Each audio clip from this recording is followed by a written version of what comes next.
Dios mío, señores, muy buenos días, muy buenas tardes, buenas noches, buena madrugada, muy bueno todo, porque ya estamos llegando al final de la primera fase de este proceso electoral 2024. Y este programa sí que está interesado en que pasen los días. Eugenio Ferrán, feliz día, feliz sábado, feliz domingo. Y comenzó la cuenta regresiva de que solamente faltan ¿cuántos días? 18 días No, 18 aproximadamente. es demasiado, Eugenio, falta menos, faltan apenas como no, 15 menos, 17, días. 17. Es así. Y muchos ciudadanos y ciudadanas están esperando aún las propuestas. ¿Tú has escuchado alguna propuesta? No, absolutamente no. Tú sabes que la naturaleza de nuestros políticos es que van a campaña, van a postular por un puesto de elección, pero es con su imagen solo, no llevan ningún tipo de propuesta de cambio, de mejora de las condiciones de la demarcación por la que están postulando. Y peor aún, yo sigo y me siento muy feliz y vivo riéndome las 24 horas del día porque tengo la especial particularidad de que debo vivir mucho tiempo en la calle, dentro de un vehículo. Y entonces veo en todas las avenidas y todas las carreteras el tradicional concurso de las sonrisas de los candidatos. Seguro. Oye, ellos hacen una competencia, no por darle un mensaje, un eslogan de campaña a sus electores, sino por el que tiene la mejor sonrisa. ¿Quién sonríe mejor? ¿Quién sonríe mejor? Pero bueno, yo creo que debemos presentar y ya sacar del anonimato a nuestro invitado especial de hoy, el consultor político Roque Espaillat Tavares, con quien vamos a conversar y vamos a estar viendo ya esta parte que se puede denominar la recta final de esta campaña electoral municipal, porque ya el 18 de este mes vamos a elegir 158 alcaldes y 235 directores de distritos municipales. Eugenio. Y yo quisiera comenzar con él,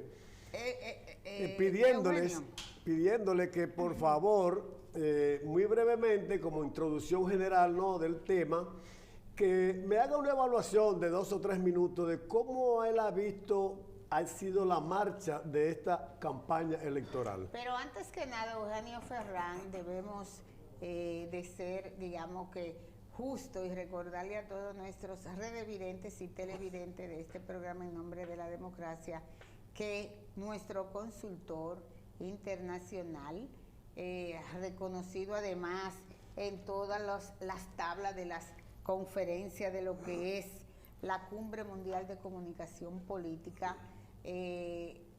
Ricardo Pimentel es un ciudadano que tiene una vasta experiencia en asesoría de senadores, diputados, candidatos presidenciales, y que eso le da un aval suficiente para no solo responder en nombre de la democracia, sino para que ustedes agarren una libretita y tomen apunte de por qué, que ese es nuestro tema principal, Eugenio Ferrán, en el día de hoy, la indisciplina de los políticos dominicanos, sobre todo en este momento de los candidatos. Nuestro Ricardo Pimentel, el 90% de sus horas laborables la dedica a la academia. Entonces él está aquí como profesor, obviamente como consultor, para que quede bien claro de que él tiene muchas experiencias de lo que son los candidatos, no solo a nivel nacional, sino a nivel internacional, porque es un orgullo decir en este programa que él sí es solicitado en algunos países de la región del Caribe y de toda Sudamérica para asesorar a candidatos presidenciales a nivel municipal y a nivel congresual.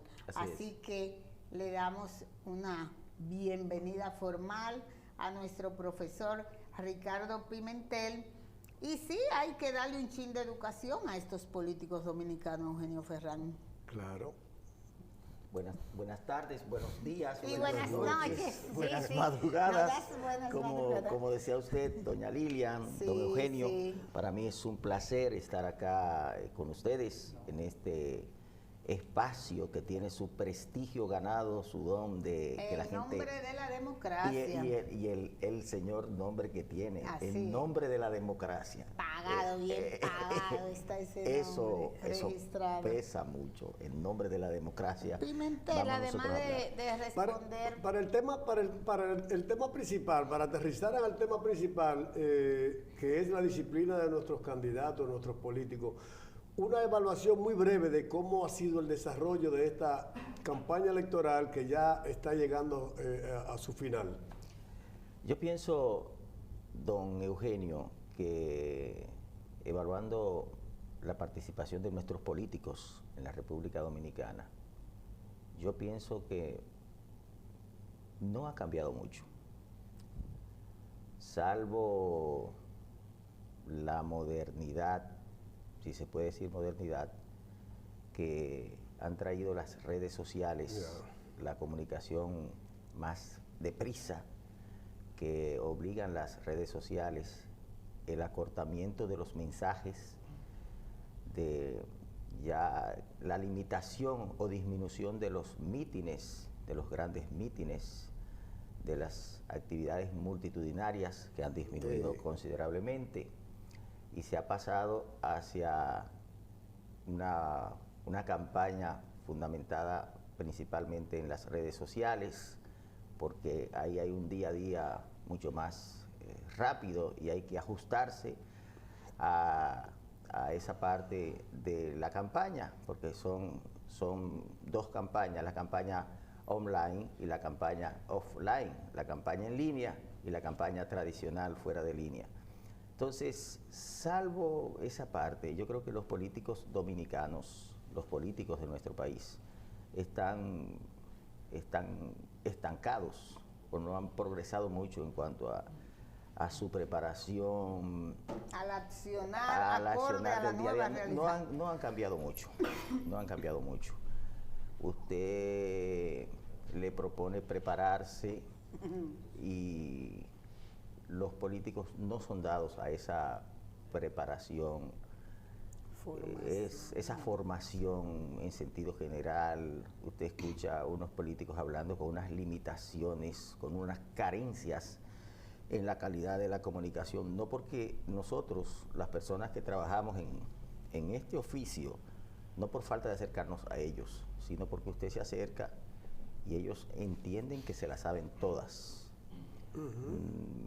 No obedecen, y si alguno lo hace, el otro lo critica, y uno le propone todo lo que puede ser preparación. Por ejemplo, en mi campo yo trabajo cerca de 20 temas, 20 entrenamientos diferentes de formación política, y más la asesoría o la consultoría, que no es lo mismo, la asesoría y la consultoría. Y en muchos casos los políticos se llevan más de los consejeros, que es otra cosa.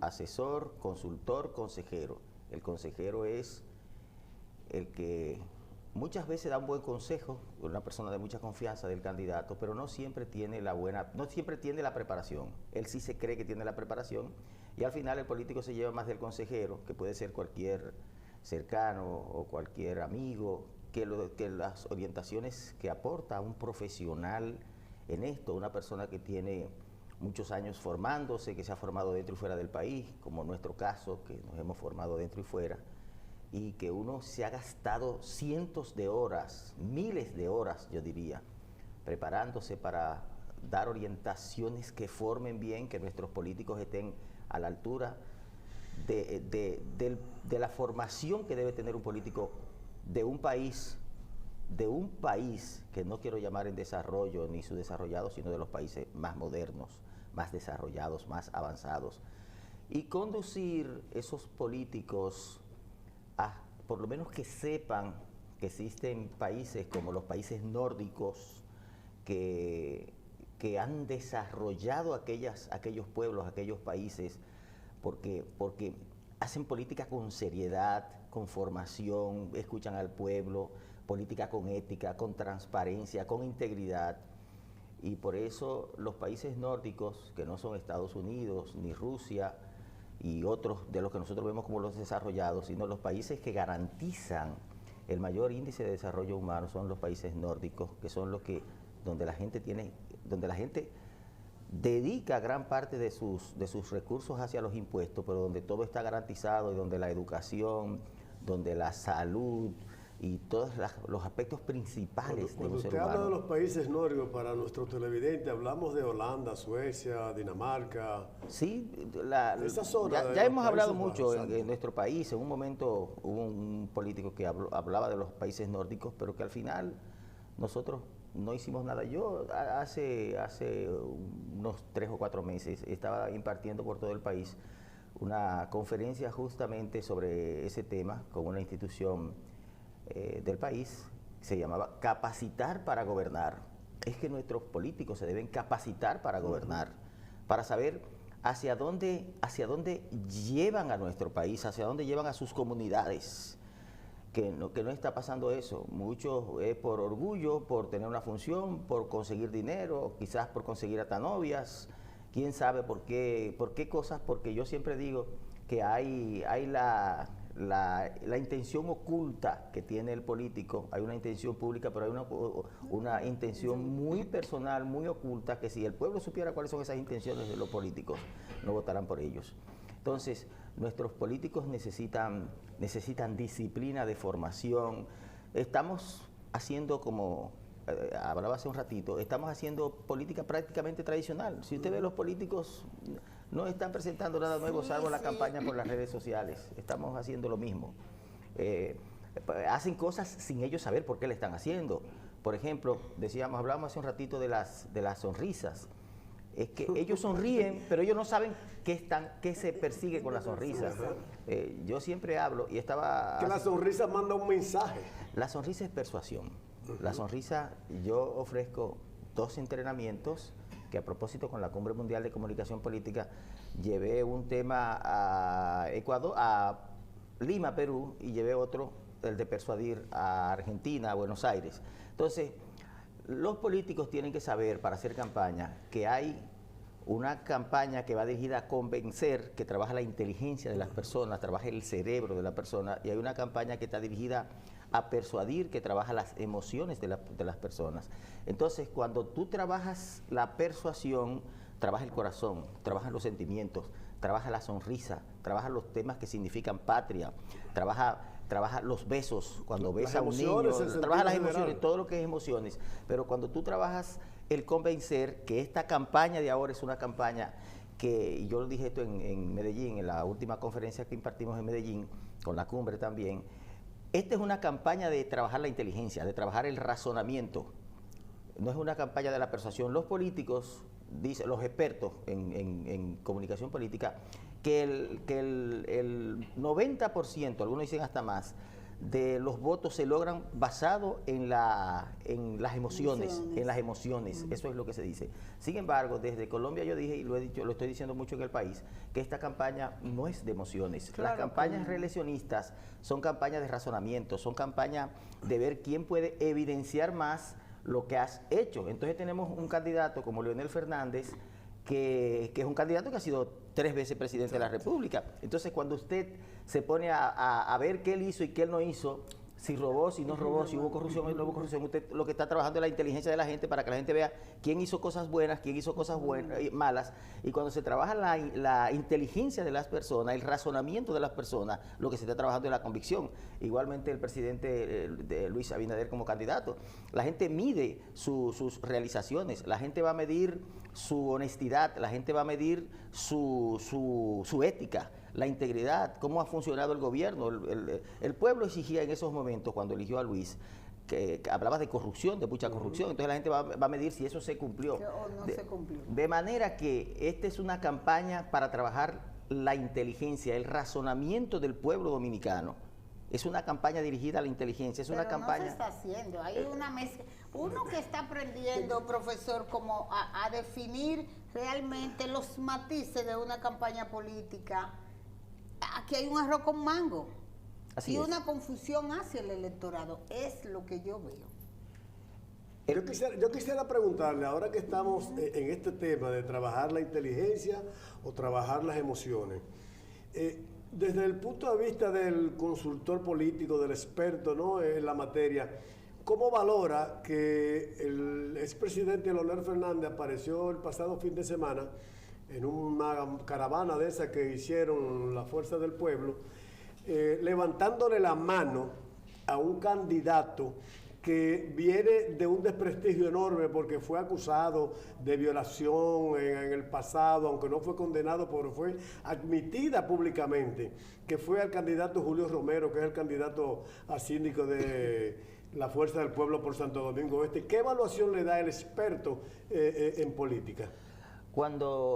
Sin meterme en si fue cierto si no fue cierto, cierto o no fue cierto, aquí, es la evaluación si es cierto o no es cierto. El que quiera lo toma partiendo de que fue real, o el que quiera lo toma partiendo de que es mentira. Claro. Pero yo pienso que al final de todo lo que se piensa en el olvido del pueblo, o sea, en que el pueblo olvida con el paso del tiempo.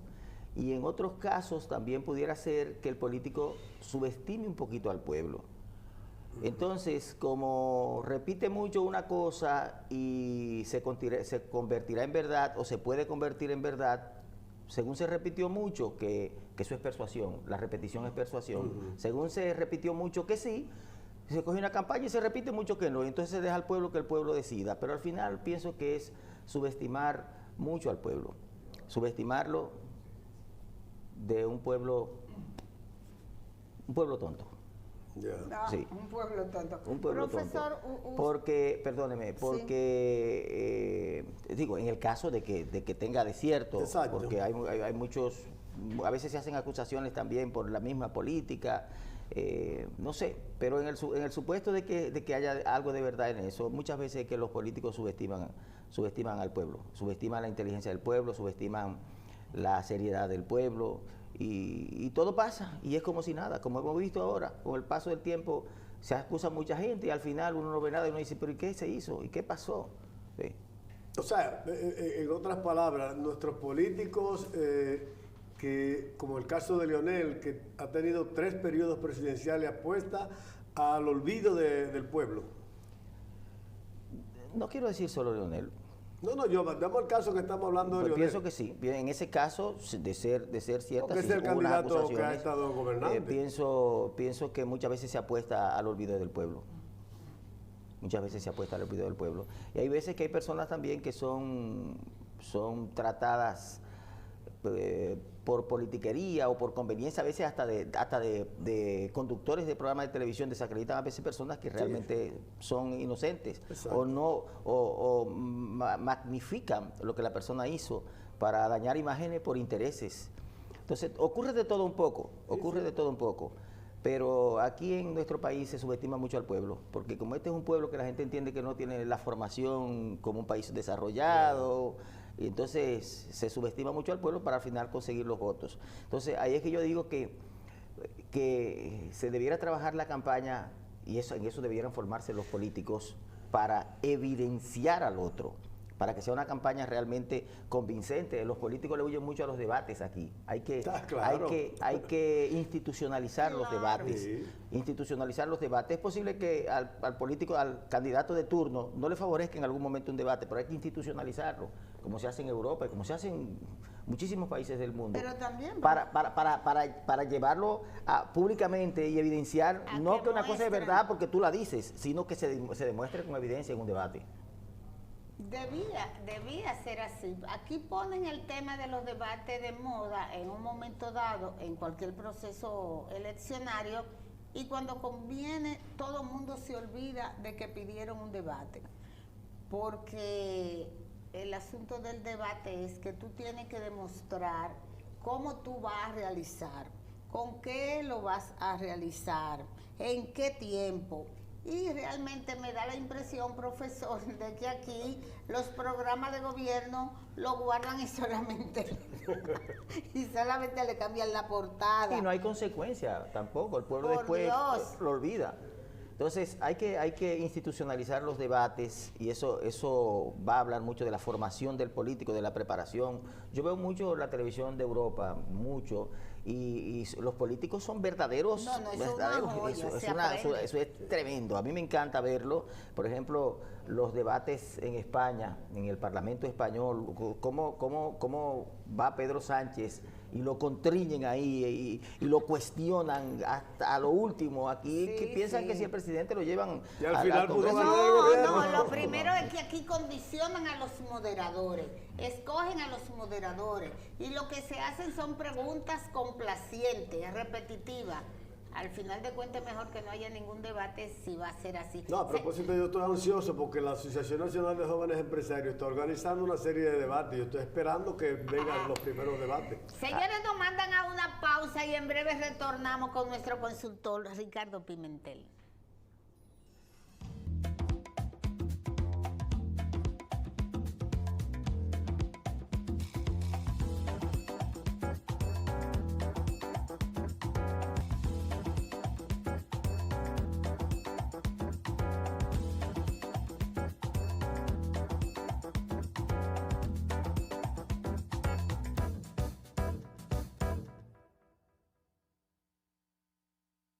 De nuevo aquí con el nombre de la democracia, Eugenio Ferrán, nuestro invitado, Ricardo Pimentel y Lilian Mateo. Y quiero yo preguntarle al profesor, o que el profesor acá le dé un pequeño consejo a tantos candidatos que le quedan 2 semanas para ir a medios de comunicación a hacerlo menos mal, porque muchos lo hacen muy mal.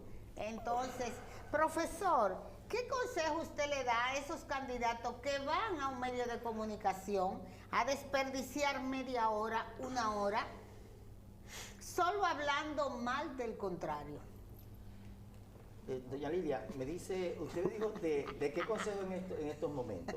En estos momentos, antes que hablar solamente ir a hablar mal del contrario. Hace apenas reciente estuvimos en un hotel de la capital. Todavía estoy un poquito afectado porque estuvimos un día asesorando casi 40 candidatos con un tema que se llama despegue y reimpulso de la campaña política y cómo convencer focalizado al territorio. Este momento, profundo eso, doctor. Este momento, más que hablar de despegue, es un momento de hablar de reimpulso de la campaña política. Es un aspecto de gran interés para todos los políticos.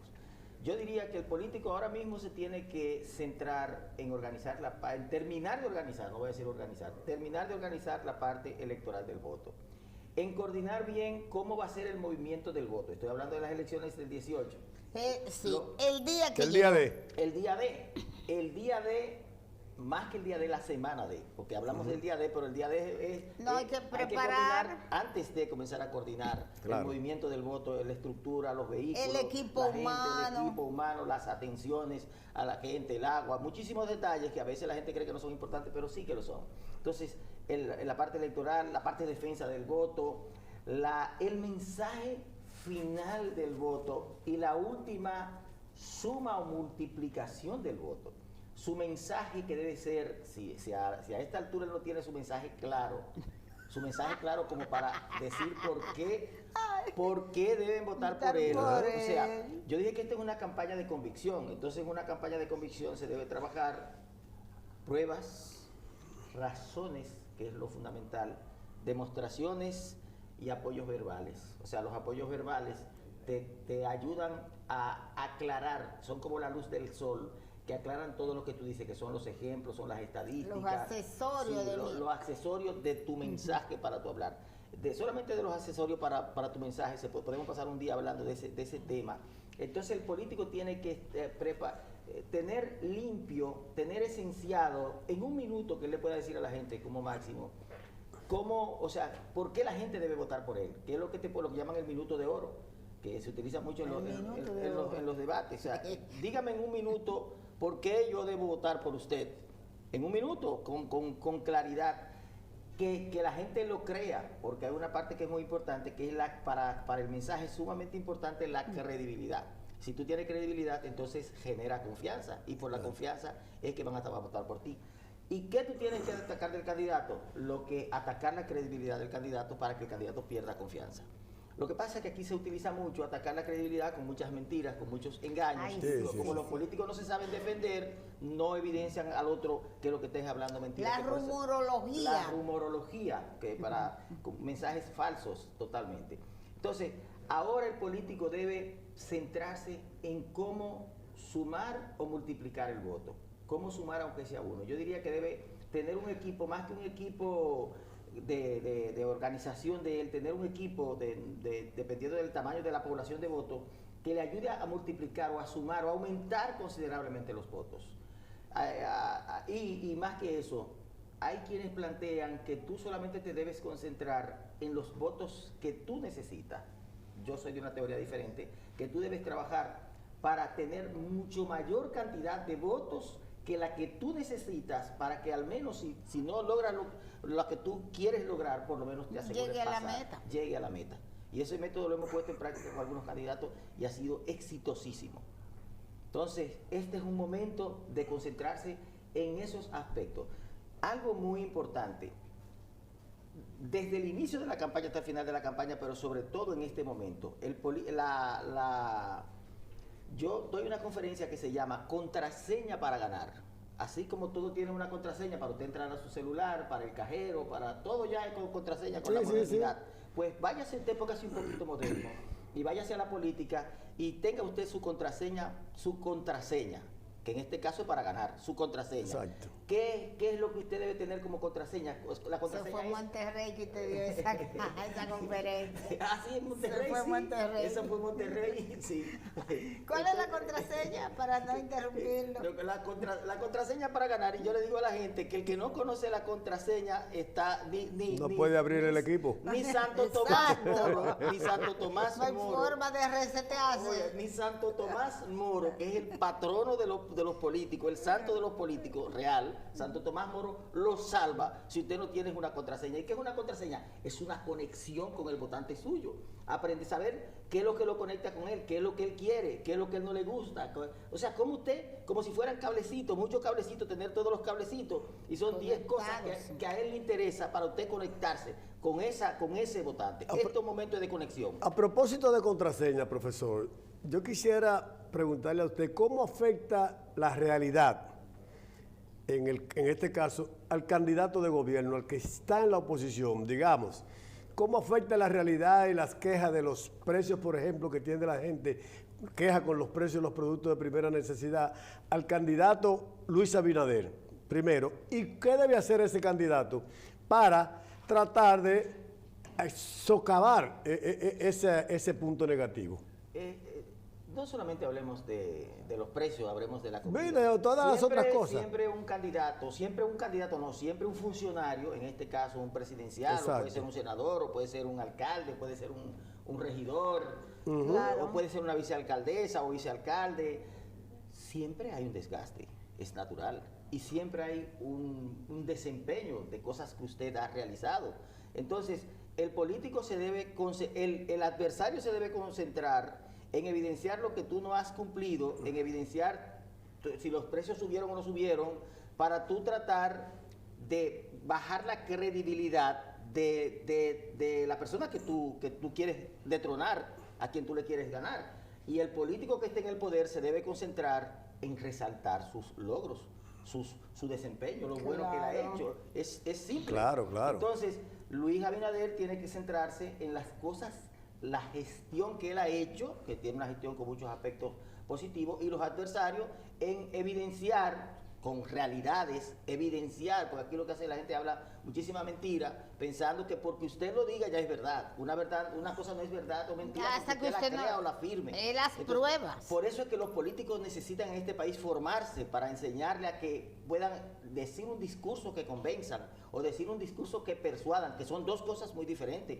Que él sepa que cuando él logra que la gente ría, está persuadiendo. Que cuando él transmite ira, está persuadiendo. Que cuando él mete miedo, un discurso basado en el miedo, que es lo más empleado en el país, está persuadiendo. pero que cuando pone a ver estadísticas, que cuando pone a hacer analogía de otros países donde están ocurriendo determinadas cosas, o cuando presenta justificaciones, está trabajando el convencimiento, que es lo que se debe trabajar en esta campaña. Hay que enseñarle a los políticos a evidenciar al contrario. O sea, cada uno lo que ha hecho. Leonel Fernández tiene una gestión y Abinader tiene una gestión. Abinader tiene una gestión que va para 4 años y Leonel tiene 3 periodos. Entonces hay que compararlos proporcionalmente al tiempo y que los buenos de cada uno demuestren quién ha hecho mejor gestión. Es una campaña de convencimiento, pero los políticos aquí les hace falta mucha formación para aprender a hacer una campaña de convencimiento y evidenciar al contrario quién ha hecho una mejor gestión. Pero no solo, yo creo que no son solo los políticos, yo creo que aquí hay un montón de comunicadores, tanto en la radio como en la televisión, que se basan en el ataque pura y simplemente sin demostrar nada. Por intereses, por conveniencia. Sí, por intereses, porque yo he oído, por ejemplo, los comunicadores que son partidarios de la oposición, que para ellos este gobierno no pega una, lo valoran así como con esa expresión muy cerrada. No pega una, pero no valoran todo lo que el presidente Abinader ha venido logrando durante estos 3 años y medio. Creen, don Eugenio, que por el hecho de que ellos son unos políticos que tienen nombre, que tienen muchos años en la televisión y la gente tiene un nombre sonoro, porque ya creen que ellos tienen el don de convertir mentiras o falsedades en verdades. Exacto. Entonces, y como es por conveniencia, todo lo que haga un gobierno va a ser malo y todo lo que haga el otro, o sea, cada quien depende de los intereses que tenga. Pero al final, aquí hay que formar a la gente para que pueda evidenciar, por eso los debates, por eso aquí hay que formar. Pero a esos comunicadores también hay que formarlos, profesor, porque es que tú no puedes usar una tribuna como la radio o la televisión para entonces despotricar con falsedades. Así es. Bueno, pero tú lo invitas, por ejemplo, a una conferencia de nuestro consultor invitado y no van porque se la saben todo. Profesor, en términos académicos, en términos de lo que es el ejercicio de lo políticamente correcto, ¿qué tantos errores cometen nuestros candidatos en el tema de lo digital? ¿Cuáles, desde su punto de vista como profesor, cuáles son los mayores errores que están cometiendo los candidatos en ese ejercicio? Me utilizó una frase primero de lo políticamente correcto. Hay lo que se llama políticamente incorrecto y lo políticamente correcto. Lo políticamente correcto es lo que debe ser un político, lo que debe hacer para lo que tradicionalmente se hace, o lo que la gente entiende que es lo correcto de la política. Por ejemplo, que un político no debe ir en contra de la prensa, que tiene que manejarse con mucho cuidado cuando un periodista le pregunta. O sea, según los periodistas critican, hay políticos en algunos países que le dicen: usted está hablando de disparate, usted es un mentiroso. O sea, el político le dice al comunicador. Eso en política no es políticamente correcto. No, claro que no. No quiere decir que es falso lo que está diciendo el comunicador. A lo mejor el comunicador realmente es un mentiroso, pero el político, por miedo, porque él es un periodista y es una gente de los medios, no quiere echarse los medios en contra, no le habla así. Aquí hay por ejemplo, Hipólito es un político políticamente incorrecto. No quiere decir que él está haciendo cosas malas, sino que él hace lo que no hace tradicionalmente el político. Y ese tipo, Donald Trump, es un político que aplica una políticamente incorrecta. No sé si me doy a entender con la explicación del término. O sea, no hace lo que tradicionalmente se entiende que debe hacer un político. O sea, no es tan claro, no es tan incisivo. Pero yo, profesor, disculpe que lo interrumpa, pero yo le digo en función de que ahora tenemos lo que se llama la herramienta para hacer política o llegar al electorado, las redes sociales. Así es. Las redes sociales. Entonces, usted que trabaja en laboratorio, que es profesor, que imparte clase de política, de formación política, ¿cuáles son los errores más comunes de lo político en ese ejercicio digital? No aprovechar el medio para mandar mensajes efectivos que puedan convencer a la población. El político se disgrega mucho en tonterías, para hablar en un lenguaje que el pueblo me entienda, en modismos, pero no en llevar su mensaje, a veces en atacar más a los adversarios, que en hablar mal de los adversarios y en no concentrarse en vender su campaña a través de mensaje efectivo. O sea, el político está utilizando en nuestro país, está desaprovechando lo que significan las redes sociales. La verdadera herramienta con mensajes bien cortos, así a veces presentando hasta discursos, porque estos medios, yo no puedo ver un mensaje de más de 30 segundos o quizá un minuto, lo suelto de una vez y me voy para otro. Entonces el político tiene que aprovechar a elaborar mensajes que sean cortos, al menos de un minuto, lo que se llama, ahora mismo debieran haber muchos minutos de oro de todos los candidatos, el minuto de oro, o sea, el candidato... Vota por mí porque soy tal cosa. El candidato, la candidata a la alcaldesa debe tener un minuto de oro y si quiere lo puedes renovar hasta por día o cada 2 días, un minuto de oro. Lo mismo debe hacer Domingo, un minuto de oro, el candidato de Santiago, los candidatos de Santiago, los candidatos de las provincias principales, los candidatos a senadores, y tirar eso por las redes, mi minuto de oro. ¿Por qué tú debes votar por mí? ¿Por qué es razón? Por eso yo hablaba de convencer. La razón es todo lo que responde a por qué o para qué. Lo que responde, insisto, si usted dice una pregunta, ¿por qué?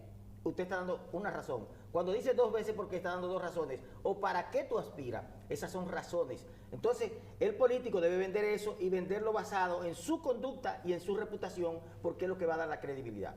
Perfecto, vamos a una pequeña pausa y en breve retornamos para lo que es la reflexión final de En Nombre de la Democracia.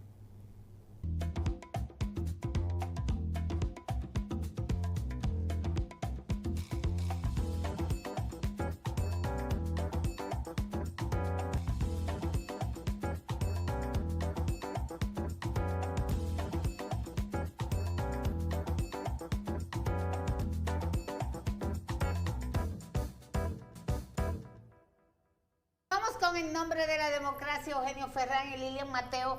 Profesor, parece que yo estoy aprendiendo o estoy en otro planeta. El pasado fin de semana estaba frente a mi plasma y estaba viendo un resumen de un montón de caravaneos y de mítines. Y de verdad, y esas gentes y esos candidatos en esas jipetas. Y yo dije, pero de verdad, estamos en los mismos de hace 30 años. Pero, ¿y qué hace un candidato subido arriba de una jipeta?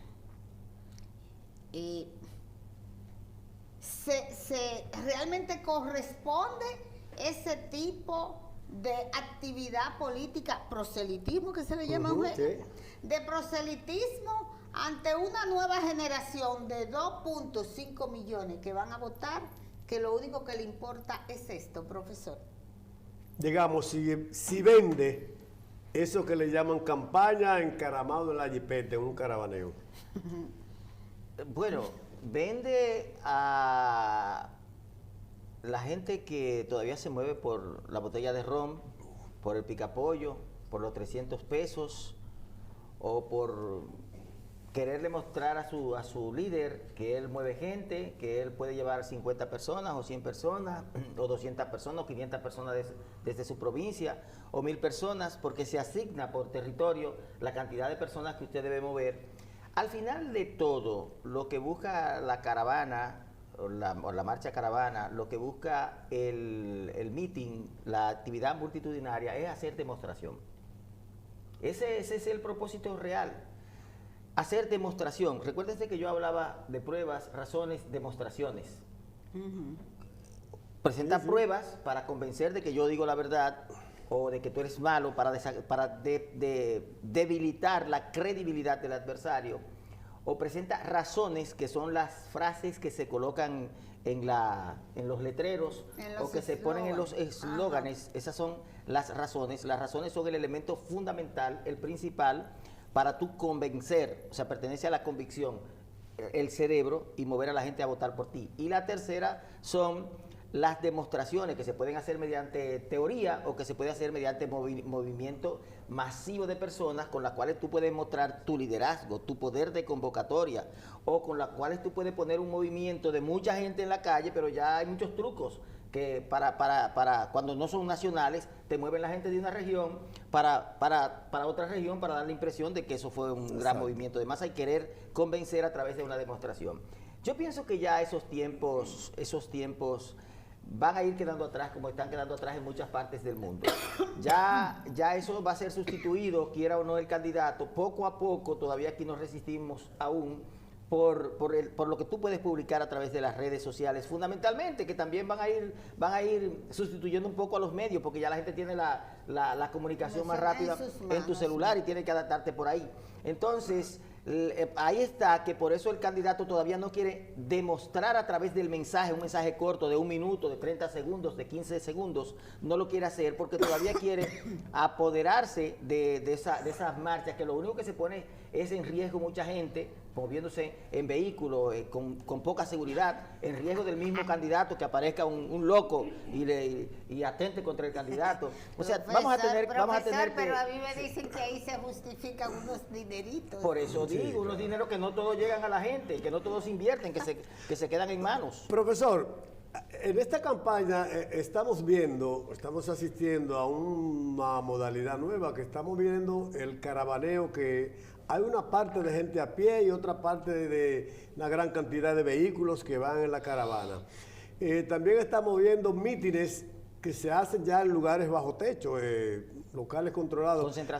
Concentraciones. Ya no vemos esas grandes concentraciones que hacían los líderes nuestros del pasado, Peña Gómez, Magluta, Balaguer, Juan Bosch, que llenaban, por ejemplo, la explanada del Puente de la 17, eso eran males de gente, en la explanada del Estadio Quisqueya. ¿Cómo evalúa y compara usted esa campaña del pasado, de esos grandes líderes, con la que se hace ahora? Bueno, es que el liderazgo era diferente. Ya. Yo, que siempre digo esto, a pesar de mi juventud, vi muchísimas cosas. No, yo fui a todas, al 90% por lo menos. Y el liderazgo es diferente. Yeah. Hay pocos ya, muy pocos, que no creo que tengan el poder de convocatoria de ese liderazgo que teníamos nosotros, de ese nivel en el país, y gente muy fieles realmente, sí, y políticos que tenían esa capacidad de convocatoria. Pero tampoco teníamos las redes sociales que tenemos ahora, que facilitan que tú te comuniques sin tener que mover a esa gente. Entonces, tenemos que vivir la realidad de los tiempos. O sea, yo pienso que ya esa época va, salvo excepciones, porque habrá siempre algún momento para justificar, pero salvo excepciones, eso va a disminuir por lo menos en un 90%. Entonces el político tiene que actualizarse, recordar que están las redes, hacer mensajes bien cortitos, muchos minutos de oro, cada candidato para su gente, focalizarlo a su población, focalizarlo al terreno, focalizarlo hasta por barrio, los mensajes que tú vas a llevar, y dirigir una campaña así. Profesor, antes que finalicemos, en este proceso electoral se ha dado algo muy raro, raro para mí, para decirlo de alguna forma, y es que para llenar un determinado partido, para llenar todo lo que es su boleta, de repente, hace 15 días, hace menos de un mes, le ha dicho a cualquier ciudadano: necesito que aparezcas en mi boleta. Y la persona dice: oh, sí, voy a aparecer en la boleta. Pero había que hacer un trabajo político. Tú primero tenías que pensar si querías ser candidato. Segundo, ¿qué voy a hacer como candidato? ¿Qué tipo de propuesta? Y resulta, profesor, que ahora tenemos unas boletas llenas de muchos candidatos que en su vida pensaron que iban a estar en una boleta. ¿Qué consejo le da usted a esa gente que hace porque para mí no son candidatos, que hace apenas 4 semanas, un mes, que un partido lo llamó y le dijo: ven a mi boleta? Son dos cosas, ocurre ahí. Poder del dinero, si esa persona tiene para mover dinero, para ayudar en la campaña, o tiene amigos y relacionados que pueden facilitar dinero, porque hay que hacer 2 campañas, siempre digo eso, una campaña pro fondos y una campaña pro votos. Entonces, muchas veces es porque ese candidato es capaz de la campaña pro dinero, llevar dinero para ayudar en la campaña. Pero hay otro elemento que es lo que se llama la transferencia de prestigio. O sea, muchos partidos utilizan lo que se llama transferencia de prestigio, que dependiendo del buen nombre que tiene una persona o el prestigio que tiene una persona en una determinada casa. ¿Guillermo Moreno prestó su prestigio? El prestigio, su prestigio, pero el prestigio en sentido amplio. Okay. En sentido amplio. Bueno, no quiero decir prestó, No me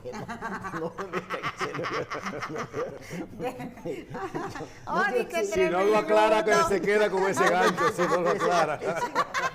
Pero transferencia de prestigio, su prestigio puede ser por la conducta, por su reputación, por su preparación profesional, porque son muchos elementos que se necesita tener para tener, valga la redundancia, lo que se llama la credibilidad, porque lo que se busca es la credibilidad y la formación académica, la conducta que ha tenido ese político, ese ciudadano, todo eso contribuye a eso que después lo buscan por lo que se llama la transferencia de prestigio, transferir ese prestigio, y encaja muy bien en el caso del PRM, que tiene un discurso de ético, un discurso de integridad, un discurso de no corrupción, un discurso de consecuencias, y ha sido el discurso ya anterior de Guillermo Moreno, que encaja perfectamente. Yo pienso que realmente encajaba más con el PRM.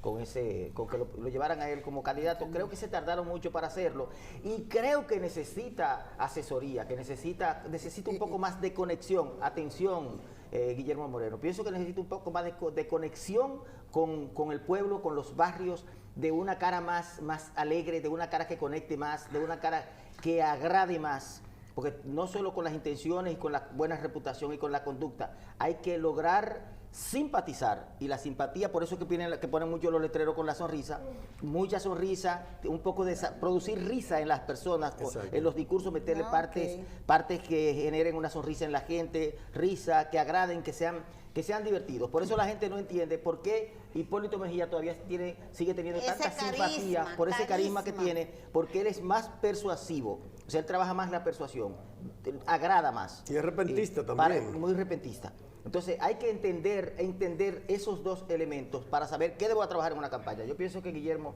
debe trabajar esa parte más de conexión, más acercamiento a la gente, más informalidad, tiene que quitarse ese saco. Hasta despojarse de un poco de barba. Hasta los lentes, quitarse los lentes, ponerse otro de estos que son ya diferentes. Y, o sea, tiene que tener otra conexión. En otras palabras, necesitaría un baño de pueblo, un baño de barrio. Él mismo necesita conectar un poquito más. Ojalá que hagan caso a esto. Ojalá que hagan caso a esto, porque los políticos, y más cuando están a ese nivel, entienden que ellos saben todo, y el liderazgo que tienen, el mismo partido que tiene, con gente que se la sabe toda, no oyen consejos. Profesor, mire, su minuto de calidad que le queda. Su minuto de oro. En su minuto de oro, profesor, en términos real, este proceso electoral, esta campaña municipal tiene, desde su punto de vista, tiene muchos candidatos de calidad. Sí, pienso que hay algunos de calidad. No me ponga a decir nombres. Sí, hay de calidad, hay de calidad. Denle un mensaje en medio minuto de oro ahí a los candidatos indisciplinados. A los candidatos, iba por el pueblo, a los candidatos que no desperdicien su tiempo en estos días, que aprovechen al máximo el tiempo en organizar bien, coordinar bien el equipo electoral, que es básico, que tengan un equipo que vaya a mover los votos de la persona para que puedan mover los votos, y luego que el equipo electoral para que le defienda los votos y se lo puedan contar. Que definan su mensaje en un minuto, y que ese mensaje en un minuto lo publiquen por las redes sociales hasta la saciedad, que ese mensaje llegue a todo el mundo en un minuto. Pueden tener hasta 2 mensajes en un minuto, uno para esta semana y uno para la semana antes de las elecciones, y que se acerquen a la gente, que lo miren cara a cara y le digan con sinceridad: por favor, vota por mí. Señores, gracias a Ricardo Pimentel por haber estado aquí dándonos esos tips de ustedes que son tan indisciplinados en el ejercicio político. A ustedes muchísimas gracias, Eugenio Ferrán, al propio Ricardo. Será hasta el próximo fin de semana en este programa En Nombre de la Democracia. Pasen ustedes un resto de la semana feliz.